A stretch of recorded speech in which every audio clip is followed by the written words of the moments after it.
రెండోసారి వాళ్ళు పంటను చేసుకొని చేస్తూ ఉంటుంటే నల్లి అనే తెగులు వచ్చింది. తెగులు రాగానే వీళ్ళు భయపడిపోవాలా, రకరకాల స్పేర్లు మందులు తీసుకొచ్చి కొట్టలా. దేవుని సందులో బల్లారాధనకు వచ్చిన రోజున ఆ మంచినీళ్ళు పోసిన మంచినీళ్ళని ఒక బాటిల్లో పోసుకొనంట వాళ్ళ పొలానికి వెళ్ళి, అయ్యా ఇదిగో నీ మందిరంలోంచి తెచ్చిన నీళ్లు మా పంట పొలంలో చల్లుతున్నాం, ఇది మా పంట పొలానికి ఎరువుగా మార్చబడాలి, నల్లి అనేటువంటి తెగులు లేకుండా చేయబడాలని చెప్పి విశ్వాసంతో దేవుని సందులో అడిగి వాళ్ళు స్పేర్ చేసేటప్పుడల్లా మందిరంలోంచి తీసుకెళ్ళిన నీటిని ఆ పొలంలో వాళ్ళు పైరు అక్కడ స్పేర్ చేసేటప్పుడు దాంట్లో కలిపి చల్లారంట.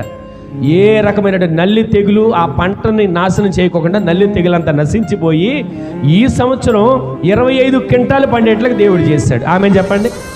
ఈ రోజున ఎక్కడి నుంచి వచ్చింది ఈ కార్యం? ఆయన సందులో అడిగితే వచ్చింది. మందిరంలో నీళ్లు తీసుకెళ్ళాలంటే మందిరంలో నీళ్ళలో ఏదో కార్యాలు ఉన్నాయి, ఏదో జరుగుతున్నాయని కాదు, వాళ్ళ విశ్వాసం.